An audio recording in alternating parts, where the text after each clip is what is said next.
Listo, buenas tardes, ¿cómo están? Qué pena hoy la tardanza, sino a veces en la virtualidad se alargan las reuniones, no sé si es porque es más agradable pues, desde el hogar hacer las reuniones pero listo, o sea, hoy el propósito como siempre, es generar un espacio de reflexión y hacer, ¿me escuchan bien, por favor? De reflexión y acercamiento, de reflexión y acercamiento a temas importantes. La idea es acá empezar a generar esas dudas y esa inquietud científica y de todas maneras ponerlo en el contexto actual, qué es lo que está sucediendo con la pandemia, que ya es esa nueva normalidad que llaman, pues nos toca asumir. Hoy vamos a hablar un poco de las consideraciones metodológicas, éticas y teóricas de la investigación. O sea, la investigación, siguiente diapositiva, por favor. La investigación, o sea, la ciencia se nutre de la investigación y la investigación se nutre de la ciencia. La ciencia viene del latín scienti, que significa conocimiento, y es lo que estamos tratando de hacer. ¿Cuánto llevamos con algo? La ciencia concebida como el acúmulo de conocimiento no es inalcanzable ni agotable, y es el camino para llegar, y el camino para llegar a ella es la investigación. Como vemos, cuando teníamos todas las respuestas, nos cambiaron las preguntas. Miren, eso lo dice un poeta Benedetti en uno de sus poemas. Nos cambiaron teníamos algunas respuestas y nos las cambiaron totalmente. Mire cómo volvemos a quedar a empezar en cero, como con esta situación del coronavirus, por ejemplo. Pero ahí está el papel de los científicos, de los investigadores, para generar soluciones, porque no nos podemos quedar en esto. Mire, gracias, por ejemplo, a la investigación en tecnología, hoy no estamos como en la gripa española, que no nos podíamos comunicar. Mire, en tiempo real y en muchos lados podemos establecer comunicación, cambiar información, que es lo que están haciendo los científicos del mundo hace 100 años, como se hacía. Entonces ahí también es ver que nos toca avanzar en otros campos, pero sin embargo que gracias a la ciencia que, que es relativamente nuevo el método científico, llegará que desde la época unos 500, desde el Renacimiento que se aplica el método científico, que pueden verlo un poco, que es esa observación que genera preguntas, que nos lleva a unas hipótesis, que nos lleva a experimentar, que nos lleva a unos análisis de datos, y de acuerdo a los resultados o encontramos o sirvió o no sirvió. Si sirvió, pues sencillamente lo que hacemos es incorporarlo en la práctica, en este caso de las ciencias de la salud, lo que hablábamos en la conferencia pasada. La medicina basada en la evidencia se basa en dos cosas: en el nivel de evidencia de las cosas y el nivel de recomendación, pero esto no sale de un sombrero, no es como sacar de un sombrero un conejo como hacen los magos.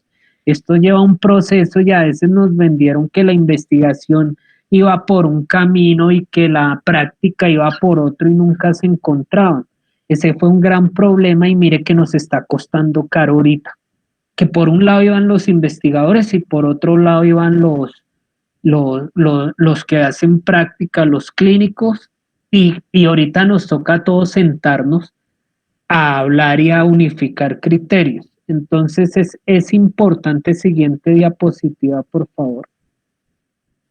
Es importante esto. O sea, un científico es un niño que nunca creció, que siempre hay esas preguntas. La ciencia necesita hacerse preguntas, pero sí, de acuerdo a cómo nos hagamos de acuerdo al conocimiento que tengamos, es las preguntas que hacemos. O sea, uno mire, por ejemplo, para no ir tan lejos, para no ir tan lejos con este tema del coronavirus. O sea, mire los científicos cómo están preocupados, todo eso.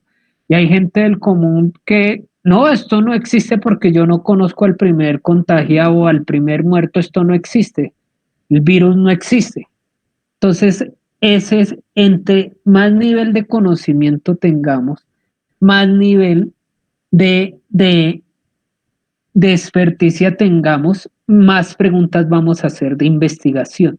La ciencia y para responder esas preguntas que necesitamos, un método, que es un poco ahí lo que hablo en la diapositiva, la ciencia necesita un método para su realización definido como un proceso sistemático que lleva a conocer la realidad objetiva mediante aproximaciones sucesivas, repeticiones. O sea, lo que yo haga acá, y ustedes lo pueden ver con este tema, que dicen, en China probaron este medicamento, en China están probando esto, en China encontraron esto. Entonces, cuando esos resultados deben ser replicables en otras poblaciones. Por eso es importante que los resultados se puedan verificar, que es a veces lo que pasa, no, me salió una vez y no me volvió a salir. Y pero ¿cómo es eso y cómo lo vamos a replicar? Entonces, por eso la ciencia necesita un método que pueda ser verificado. Aplicado a la ciencia es lo que se conoce como el método científico que utiliza medios que permiten profundizar y perfeccionar el conocimiento adquirido a través del tiempo como consecuencia del propio desarrollo de la ciencia. O sea, cada vez se ha ido puliendo el método científico, cada vez se ha ido puliendo el conocimiento científico. ¿Y usted cómo lo ve? Y, ¿Y usted cómo lo ve? Hace varios años los premios Nobel, ¿por qué eran? Mire, Paulo le dieron un premio Nobel por lo del acondicionamiento clásico. Uno lo ve y ese experimento uno lo podría hacer hasta en la casa, ¿cierto? Pero en esa época el nivel de conocimiento y lo que llamamos la frontera del conocimiento, que es hasta donde hemos llegado, era mucho más, estaba mucho más atrasada. Mire ahorita cómo llegamos a una frontera del conocimiento que dentro de unos años van a decir, mira esto cómo lo manejaron, pero mientras tanto nos toca es con lo que hay, ir avanzando con el nivel de la ciencia. Por eso es importante acá también la formación en ciencia desde la universidad, que es lo que precisamente está en una reunión del programa de medicina y hablábamos eso, que toca inculcar el espíritu investigativo así como se inculca el espíritu clínico. O sea, mire que el método científico empieza desde una pregunta que uno aplica que se llama pregunta de investigación, que es lo mismo que ustedes hacen con el método clínico, que empieza con una pregunta, que empiezan con una pregunta, que es el motivo de consulta o no. Y empiezan de acuerdo a ese motivo de consulta a plantear una hipótesis, a empezar a mirar unas cosas, hasta llegar a unos resultados. Así funciona el método clínico, es como el hermano menor a la hora de la verdad. Y el hermano no menor, sino, pues sí, el hermano más joven del método científico. Entonces, siguiente diapositiva, ya que no puede haber ciencia sin método científico, o sea, no puede haber ciencia sin un método. O sea, y ahorita lo vemos, que acá vamos a ir, pensaba hacerlo al final, pero la idea es como irlo hilando con la situación que tenemos a diario en esta nueva normalidad. O sea, no, miren todas esas páginas de internet que dicen, no, que los científicos dicen tal cosa, y uno va a buscar y eso no fue lo que dijeron ellos. O todo el mundo ahora, que al final vamos a ver una diapositiva interesante de reflexión. No es que a mí me pasó esto, entonces se vuelve un criterio de, de ciencia, se vuelve un resultado de investigación.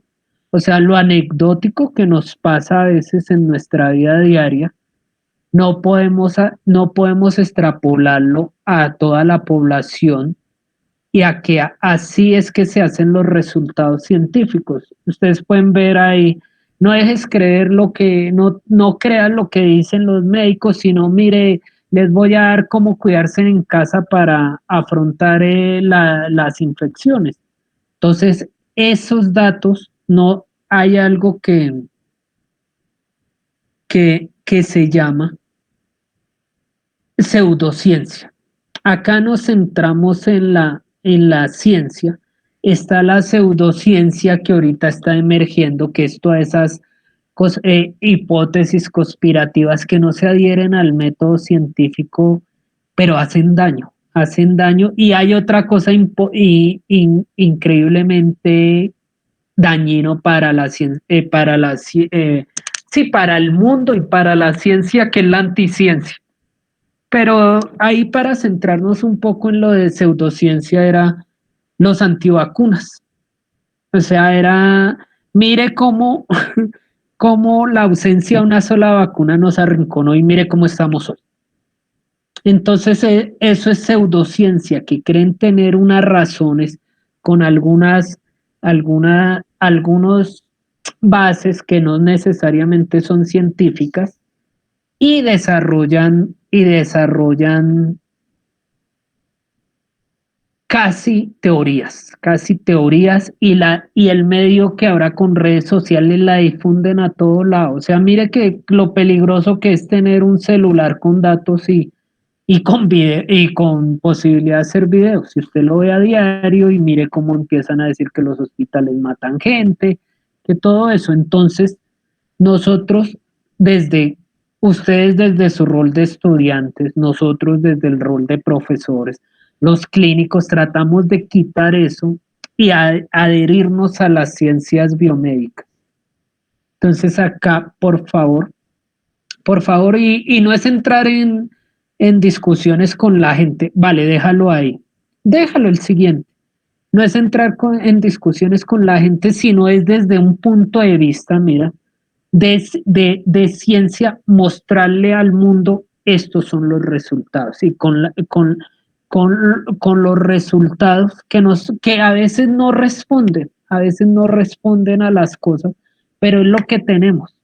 Pero muchos resultados que a veces no responden a las cosas sirven para generar más preguntas y para que vengan investigadores con más dinero, con más tiempo, con más experiencia a resolverlas. Que eso es lo inagotable de la ciencia. Acá a veces, como ya se ha mencionado, la investigación como proceso está compuesta por una serie de etapas, secuencias, enlazadas unas con otras, las cuales no pueden ser omitidas o alteradas en su orden. De ser alterada, lo resultante de la investigación no sería válida ni comparable. O sea, hay un meme que encontré que dice: hiciste el método científico, yo hice fue un artículo científico. O sea, a veces para correr hay que caminar y gatear. O sea, a veces la gente y muchos científicos, por eso también por eso hay hay retractaciones de artículos, porque de todas maneras los artículos son para los científicos lo que les da reconocimiento. A veces dice, las investigaciones son lo que dan reconocimiento a la gente, a la gente académica y a la gente de ciencia, que a veces por centrarnos en ese afán de mostrar y mostrar y mostrar, y más en esta época, no nos damos cuenta de que no hicimos los pasos secuenciales. O sea, a veces es curioso, y ustedes pueden ver ahorita todo el mundo está investigando, y ustedes ven en los noticieros, no, que investigaciones de COVID, y todo es COVID, pero de verdad esos resultados siguieron el método científico, a veces intencional o involuntariamente omitieron algún paso. Todas esas reflexiones nos quedan para que nuestros resultados, y así sean sencillos, así como dicen, encontró que el agua moja. Pues sí, el agua moja, pero al tratar de explicar que es por fuerzas de cohesión y adhesión, la vaina cambia. Entonces siempre pilas con eso, ustedes que están iniciando mucho sus procesos investigativos, no se desanimen ni a veces por ir a veces muy rápido uno se queda sin aire. Vamos por pasos, vamos aprendiendo y cada paso que vamos dando va siendo más sólido, va siendo más sólido. Siguiente diapositiva, porfa. Acá volvemos a lo mismo, todo empieza desde una pregunta de investigación, que generalmente es con lo que lo apasiona, con lo que apasiona al investigador, con lo que apasiona, o sea, a veces las preguntas surgen de uno. Y hay muchos temas en ciencias de la salud que se adecúan a esas preguntas. O sea, hay una cosa interesante, uno se pone a pensar, Albert Einstein, la pregunta era, ¿qué pasa si me monto en un rayo? Y mire todo lo que él desarrolló, o sea, todo eso de la teoría de la relatividad, todo lo de la... Estaba a otros ejemplos que no necesariamente son de ciencia, pero nos lleva a entender que las personas las motivan preguntas. Uno se pone a ver eh, el Miguel Ángel, o sea, ustedes me corrigen, yo tengo un problema con los nombres, creo que lo había hablado la vez pasada. Miguel Ángel con la Mona Lisa, si no fue Miguel Ángel el que la pintó, me dice, o fue Da Vinci, tengo... entonces, alguien me corrige ahorita en el chat o Camila por el... Listo. Da Vinci tenía, perdóneme, que sí, Da Vinci, ¿qué es la belleza? Y pintó la Mona Lisa y usted la se pone a mirarla y aunque la ve sencilla, lo cautiva, lo sigue a uno, uno dice es hombre, es mujer, mire, y nos deja ahí pensando y uno dice, pero ¿qué es lo que tiene para robar la atención de uno? O sea, mire cómo Miguel Ángel con una pregunta planteó eso. Otro interesante ejemplo es Santo Tomás. Santo Tomás, ustedes se ponen a ver los tratados de Santo Tomás y la pregunta de él es ¿qué es Dios? Y eso hace cuántos siglos fue que él planteó esa pregunta. Y esos tratados uno los lee ahorita y uno no los sabe responder y uno los dice son aplicables a la realidad de ahorita, son aplicables al pensamiento moderno. O sea, mire como una sola pregunta que nos permite esa búsqueda de conocimiento y especializarnos en un área del conocimiento. A mí siempre me gustó el tiempo, que el tiempo cómo influye en los procesos humanos. Y yo puedo decir que de los pioneros de la cronobiología en Colombia estoy yo. Encontré eso y ustedes pueden ver mis trabajos y yo no, o sea, a veces me dicen usted solo habla de cronobiología, pues es lo único, es lo que sé y es lo que me motiva, porque a veces no es tanto tener kilómetros de superficie de conocimiento, sino tener kilómetros de profundidad en un tema, que es lo que es lo que nos motiva. Entonces la pregunta, por eso todos los días usted hágase preguntas cuando usted llega a la universidad con todo esto, hay muchas preguntas, por ejemplo, ahorita con lo del coronavirus que nos surgen. Y miren esas preguntas, cómo las pueden asociar a las ciencias biomédicas, a su quehacer médico. Acá viene la búsqueda del conocimiento, se realiza mediante un conjunto de procedimientos que constituyen un proyecto de investigación. O sea, para responder a esa pregunta generalmente planteamos proyectos, pero si usted no sabe qué pregunta está haciendo, usted puede responder lo que quiera.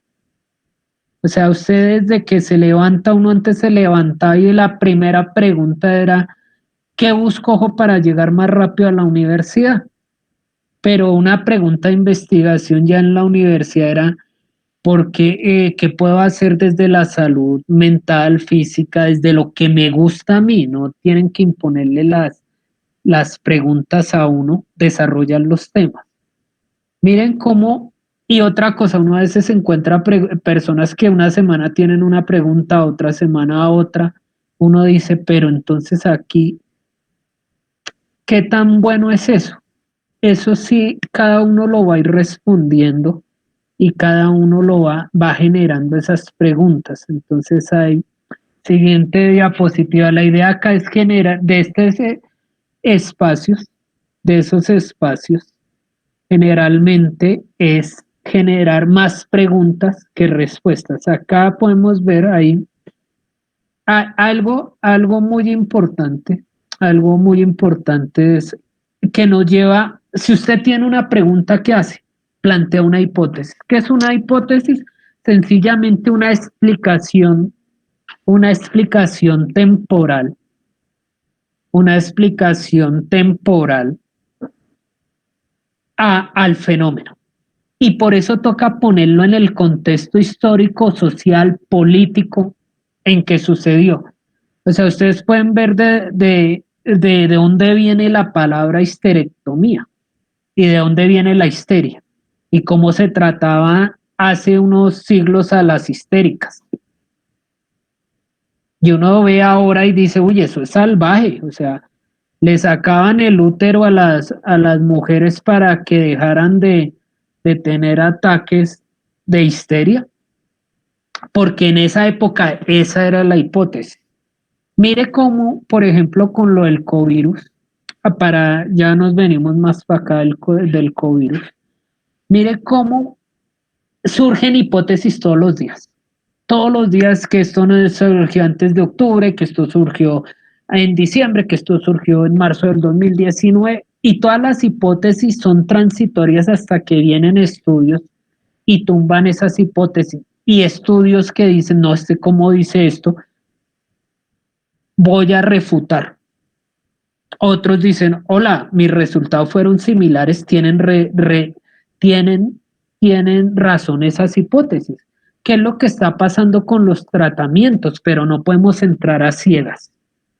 Por eso esa pregunta nos permite formular una hipótesis, que es una explicación transitoria, una suposición científica fundamentado en lo que conocemos de la experiencia y de la base científica, que era lo que nos da los artículos. Mire cómo estamos tratando de articular un poco esta conferencia con la de hace 15 días. O sea, si los artículos científicos nos dice esto, la experiencia nos dice esto, empezamos a generar una hipótesis. Mire, hoy salió unos resultados que hablan que sarpullido en la cavidad oral se asocia, puede ser síntoma de coronavirus. Eso no lo sabíamos hace unos meses. Entonces, todo eso, mire cómo nos va aumentando ese nivel de conocimiento y cómo vamos corriendo la frontera del conocimiento de lo que sabemos. Siguiente diapositiva. Acá viene que para poder responder a esa hipótesis tenemos que plantear unos objetivos, pero a uno le enseñan no, que el objetivo se hace en forma de la palabra, en forma de verbo, no, o sea eso son minucias. Lo importante es saber que es un objetivo, que no es una actividad. El objetivo es la búsqueda de responder la pregunta de investigación. Es necesario unos objetivos los cuales expresan la carta de navegación a seguir, los fines y propósitos del proyecto de investigación. Aquí se deja definida la situación cuantificable o cualificable en un lugar y un tiempo determinados que se intenta alcanzar en sus resultados. De acuerdo a los conocimientos que tenemos, puede que tengamos la misma pregunta que otros grupos de investigación, pero de acuerdo a los objetivos que planteamos y como la metodología y el diseño y la investigación la vamos a abordar de manera diferente, de manera diferente. Mire, acá es tan sencillo estos objetivos. Mire usted cómo se plantea objetivos científicos a diario, que a veces confunde investigar con consultar. O sea, algunos objetivos es, voy a entender la derivada del potencial, el del potencial de acción, y usted cómo se plantea ese objetivo, define una serie con esa carta de navegación, una serie de propósitos para definirla. Entonces mire que usted a veces intuitivamente ya esquematiza y sigue una secuencia de su trabajo, que de todas maneras acá, tanto ustedes que están iniciando y los que hay de semestres más adelante, cuando lleguen a trabajo de investigación, van a notar que la investigación es muy similar al método clínico. Mire que usted tiene, acá pongamos un ejemplo, usted tiene una pregunta de investigación, aquí tiene una pregunta que es el motivo de consulta. Establece una hipótesis, dolor abdominal, empieza a ese dolor abdominal a hipotetizar, ¿o no? Esto puede ser tal cosa, tal cosa, tal cosa. De acuerdo a esa hipótesis, usted plantea unos objetivos y esos objetivos que le dan unos resultados. Y de ahí, de esos resultados, usted evalúa. Si ven que no es tan, no es del, no es, no es tan complicado la ciencia, sino es cuestión de método. Sigamos, porfa. Las, acá, el diseño y la metodología, acá viene una cosa interesante. El diseño condiciona la calidad de la evidencia científica y cuanto más riguroso es más cercano a la verdad objetiva y así es más cercano a la verdad. Y estará el resultado y mejor será la evidencia científica. Ahí hay un meme interesante. O sea, si planteamos una metodología para, para encontrar para encontrar unos resultados y la metodología, la metodología y el diseño no es adecuado para esa pregunta de investigación, no la vamos a poder responder. Que entonces pilas que a veces uno se pone a pensar, o sea, si usted quiere matar una mosca, usa un matamoscas, no usa una escopeta de perdigones. ¿Sí? Usted dispara a todo a ver qué cae. O sea, eso es, péguele a todo a ver qué cae. No, no. O sea, si usted se enfoca en una metodología y en un diseño adecuado, así su respuesta sea sencilla, va a ser, va a ser sustentada y verificable. O sea, mire a veces que uno se pone a ver esos videos volvemos a los temas, esos videos que mandan las tías al WhatsApp sobre covirus y uno dice esto cómo encontraron. O usted pone no, es que a mí me dijeron y es que todo, podríamos parecer sencillamente al del meme, que fue primero el huevo, la oveja, el perro porque a los unicornios no les gusta usar pantalón. Mire que a veces así respondemos en algunos trabajos y en algunos parciales porque no tenemos claro. Entonces, porfa, a veces si usted quiere responder una pregunta, mire cuál es la metodología más adecuada para responderla. Por eso hay personas, metodólogos, por eso ustedes tienen un asesor científico, un asesor metodológico en sus proyectos. Entonces, pilas con eso, que a veces uno empieza hablando de una cosa y termina hablando de otra cosa. Yo no lo veo a veces en los trabajos de investigación formativa, pero es por el afán de querer mostrar más. Entonces, a veces no es, a veces como dice una ranchera, no es llegar primero, sino saber llegar. Siguiente diapositiva, por favor. Acá creo que en esto también, porque que en esto y más en el tema que estamos ahorita viendo, hay algo importante que debe tener toda investigación con humanos, con animales, en general. O sea, y más con humanos, cuando nosotros que es los aspectos éticos. O sea, ¿qué es la ética? La ética es la explicación que uno le da a la moral. ¿Qué es la moral? Todo eso que nos dicen que es bueno o malo. Y existe, nosotros tenemos una ética natural, una ética personal, ustedes van a ver una ética profesional, por eso también hay una ética en investigación. La ética en investigación es esa que me permite saber si lo que estoy haciendo está bien o mal para la ciencia. Acá, y quise empezar a hablar acá, porque muchos de ustedes se empiezan a preguntar ahora, mire cómo el covirus nos puso contra la pared muchas cosas. ¿Por qué no ensayamos esto? ¿Por qué no nos inventamos esto? ¿Que la vacuna? ¿Que para cuándo? Por consideraciones éticas, todos esos estudios deben también velar por los derechos de los participantes. La ética, la ética, o sea, siempre han habido grupos vulnerables y la ética a veces no cobra tanta importancia. A veces, y eso no sé si, creo que la vez pasada hablábamos citando a otro profe, los humanos se comportan como humanos. Esa frase me encanta. Ahí si usted la puede, la, la, la, la puede asumir como cada uno de acuerdo a su conocimiento la adquiera. Y ahí hablamos un poco de un ejemplo de cuando todo esto inició y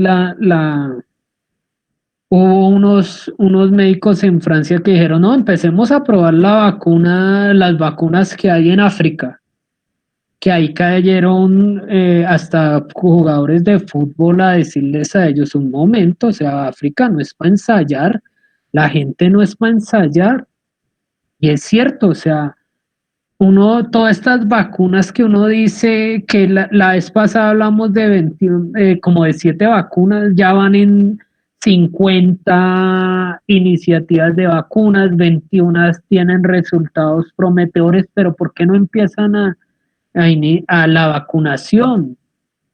Porque nos toca tener unas consideraciones éticas muy importantes, que es no transgredir.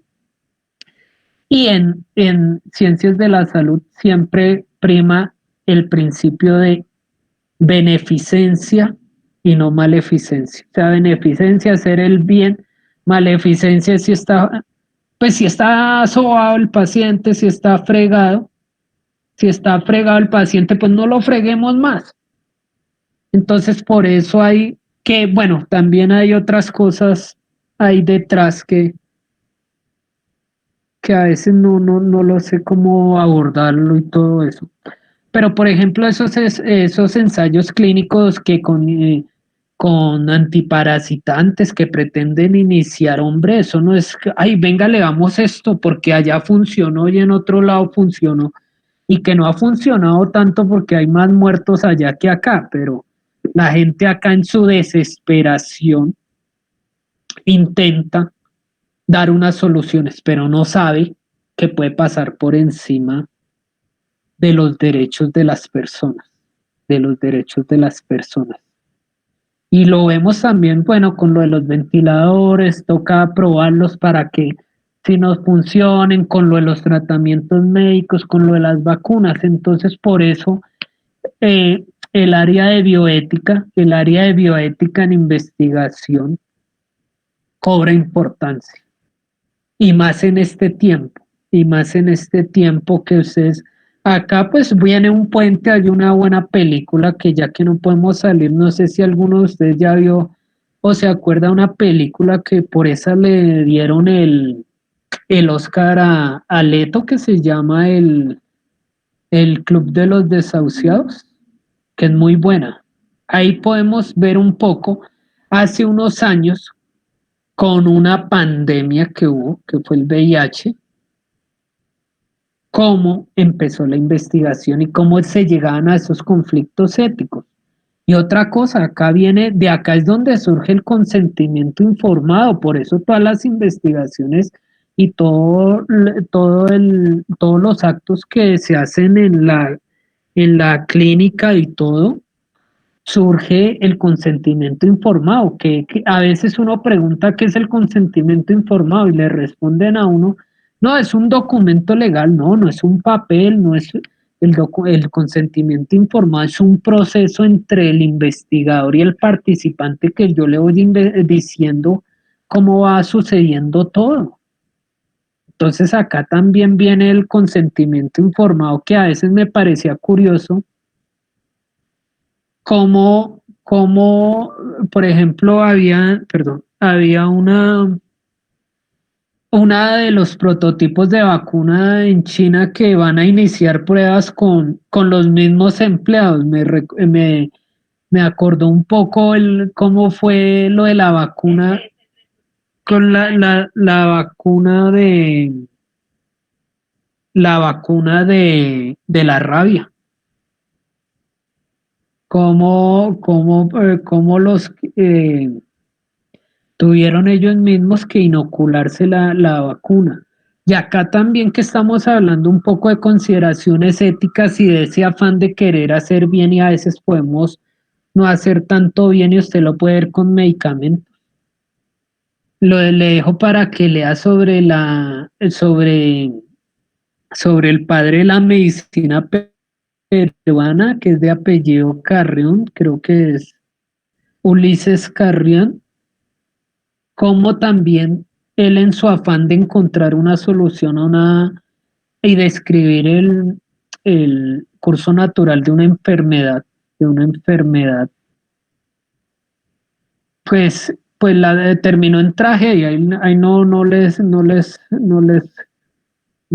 doy, ¿cómo es? Spoilers a esa historia, que creo que todo estudiante de medicina debía leerla. También podemos ver cómo los nazis ensayaron muchas cosas con los judíos, pero porque ellos creían que estaban haciendo el bien. Pero, o sea, uno lo ve y son crímenes. Entonces no se puede ensayar tan de buenas a primeras muchas cosas. Por eso ahí la vacuna dice que estará por ahí en un año, que los tratamientos, que probamos esto otro. Entonces no están, hay otro caso interesante, no sé si ustedes se acuerdan un medicamento que era para el vómito y, y las mujeres embarazadas pues vomitaban mucho y tenían muchas náuseas, ¿cómo es que se llama? Y que causaba mutación en la gente. Bueno, de pronto cuando lleguen a ética en investigación vamos a ver eso, pero ¿cómo es que se llama ese medicamento? Si alguien se acuerda, me dice. Talidomida, creo que era. Pero bueno, ahí les voy dejando actividades para que vayan leyendo. Entonces, pilas con los aspectos éticos, que no escoger, por eso hay comités de ética que revisan los proyectos, que los avalan. O sea, uno no puede hacer proyectos de investigación sin los comités de ética.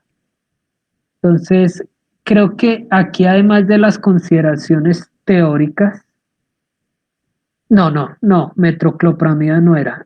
Busquen talidomida, porfa, en internet, y síndrome que producía el método el síndrome de niño sirena. Además de las consideraciones metodológicas, teóricas, conceptuales, debemos tener en cuenta las consideraciones éticas. Muchachos, creo que la ética es lo que nos mueve y vieron que usted también como estudiante tiene ética, que ahorita está a prueba, por ejemplo, con los parciales, que uno puede perfectamente abrir otra ventana. Miren, nosotros como profesores, gracias, Rafael.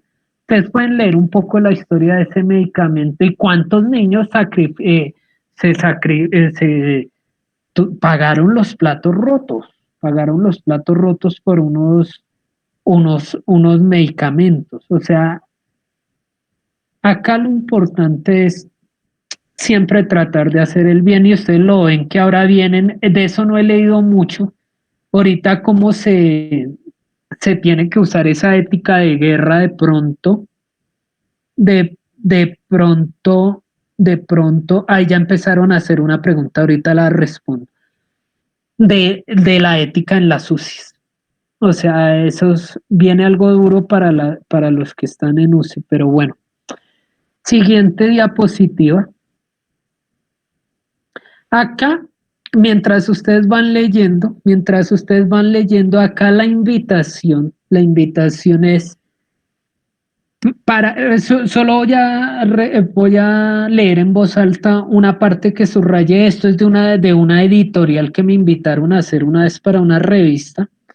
Para esto se requiere un estudio erudito de su componente molecular, celular, tisular, orgánico, sistémico, como individuo y la comunidad.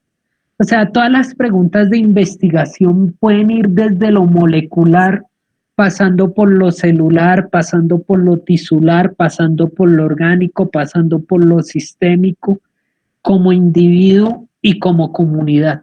Y miren un claro ejemplo del covirus, mire cómo van desde lo molecular tratando de entender ese genoma hasta la comunidad, que es todas esas políticas de salud pública. De pronto hubiéramos avanzado en investigación en salud pública, no estaríamos acá, no estaríamos arrinconados, no estaríamos encerrados, estaríamos un poco mejor, pero que esto nos sirva de enseñanza, que la salud pública, que no solo en los hospitales se cura, sino también que no solo es la enfermedad, como hablaba en la conferencia pasada, sino también en la salud. Nos enseñan patología, pero también esa fisiología fuerte, que mire que la gente que a veces le da más duro esto es la gente que, bueno, pues los adultos mayores por el deterioro normal del proceso de envejecimiento, pero gente con algunas enfermedades que son prevenibles. Entonces, ¿sí me explico? O sea, acá esas preguntas que pueden ir desde lo molecular hasta pasando por lo clínico, lo comunitario. Entonces, creo que esta oportunidad que tenemos para la humanidad para corregir y mejorar ciertas cosas y darle protagonismo a ciertas áreas como es la salud pública, como es la epidemiología, como son las ciencias básicas, puede servir para el ejercicio de las ciencias biomédicas. Y ahí habla un poco, para eso usted qué necesita, bases sólidas en biología, física, química, matemáticas, filosofía, ética, historia, democracia, para entender todo esto, para darle una visión más grande a todo ese conocimiento que se está generando con esta pandemia. Siguiente diapositiva, por favor. Acá viene algo que les decía un poco adelante. Siempre he confiado más en mi intuición que en grafiquitos estadísticos. Sin datos solo eres otra persona con una opinión bloqueada. O sea, ¿qué voy acá? Todos somos libres de dar opiniones, pero las opiniones, no confundamos las opiniones con juicios científicos y con juicios de conocimiento. ¿Qué es lo que está pasando ahora? Y nosotros lo podemos corregir. Mire con las noticias falsas, con todo lo que ha pasado. Toda la gente tiene opiniones, pero muy pocos tienen conocimiento. Entonces, creo que su papel desde estudiante de medicina, con su familia, con sus amigos, es corregir y tratar de explicar que a veces las opiniones no son juicios científicos. Para eso, para llegar a esos juicios científicos tenemos que tener unas bases teóricas que era lo que hablamos en la conferencia pasada de dónde se obtiene la literatura científica y la literatura crítica y cómo consumir esa literatura. Y creo que siguiente diapositiva, o ya acabamos, se acabó, creo que se acabó, no sé. Camila, se acabó. Pensé que había puesto otra, pero creo que la interesante era esta diapositiva. Sí, creo que reclame un segundo. Vale, si no salen más, pues serán esas. Pero creo que a modo de ir cerrando, perdón, esta es importante. O sea, muchachos, ahorita les recuerdo como todo, uso de tapabocas, distanciamiento físico, lavado de manos, no tocarse la zona H de la cara. Eso es lo que nos sirve ahorita. Ahorita no sé si ya salieron las cifras de hoy, que cada día uno se estresa más, pero mire, o sea, todos estos comportamientos también tienen un comportamiento ético, un comportamiento conceptual, teórico detrás. O sea, cuando yo me pongo el tapabocas, así sea el de tela, no tiene que ser el N95, estoy protegiendo. O sea, hay varios estudios de máscaras, de las máscaras faciales, de la distancia física, del uso de caretas, del lavado de manos. Entonces es lo que tenemos y es lo único que nos puede ayudar a que esto disminuya un poco. Entonces les dejo esa imagen que la máscara no es por ti, es para proteger a lo que te importa. Listo. Entonces ya aquí podemos abrir hoy la sesión de preguntas. Creo que ya habían unas por ahí. Sí, profe. No, la primera era un comentario acerca del medicamento que estabas consultando de calidad mía. Y la segunda es Camila Suárez, pregunta cuál podría ser la severidad en cuanto a las consecuencias judiciales tras la participación en un estudio de investigación donde se presente daño y los riesgos potenciales para aquellas personas involucradas. Listo. O sea, a veces el nivel de riesgo, toda investigación ponemos riesgo-beneficio y todo el ejercicio que ustedes hacen y que nosotros hacemos como investigadores es riesgo-beneficio o no. O ustedes muchas veces, a veces pasa uno con la abuela que tiene, pues que ponga, este ejemplo lo pongo siempre, un aneurisma de aorta abdominal y que no operar la abuela se puede morir y que operar la abuela se puede morir. Entonces, riesgo-beneficio, ¿qué es lo que más beneficio y lo que menos riesgo traería por la, la intervención? Todos riesgos en investigación todos los proyectos de investigación tienen riesgos y uno evalúa el riesgo de acuerdo a los pacientes. Y ustedes lo ven en los medicamentos, los efectos secundarios de los medicamentos, riesgo-beneficio, riesgo-beneficio. Por eso está el consentimiento informado. Uno dice, los riesgos de este medicamento, de este estudio, de este ensayo clínico son estos. Vamos a ir evaluándolo. Pero cuando el riesgo pasa el beneficio, se para la investigación. Ahí la paramos. Y si uno no le dice a los pacientes a qué riesgos están expuestos, sencillamente, sencilla, sencillamente vienen no solo con consideraciones legales, judiciales, hay consideraciones, implicaciones éticas, por eso las diferentes disciplinas tienen tribunales de ética, está el Tribunal de Ética Médica, que le puede determinar su licencia, su tarjeta profesional. O sea, le prohíben ejercer por un tiempo o de por vida. Está los procesos civiles que lo demanden a usted y que haga pagar a lo que usted, los daños que de acuerdo a la persona, los daños que, o sea, le cobran perdón la expresión a veces, le cobran el muerto. que eso es en lo que se hace en la parte civil. Por eso hay unas investigaciones y todas que tienen unas pólizas de seguros para, para poderlas hacer. Y están las medidas penales, que ya lo pueden acusar a usted de un delito, que puede ir desde lesiones personales, intentos de homicidio, homicidio doloso, culposo, pero eso creo que más un abogado lo puede responder, pero y las implicaciones sociales, que uno dice, uy, este man perdió su carrera como investigador por todo eso, entonces son son a muchos niveles que se pueden presentar consecuencias, ¿sí me explico?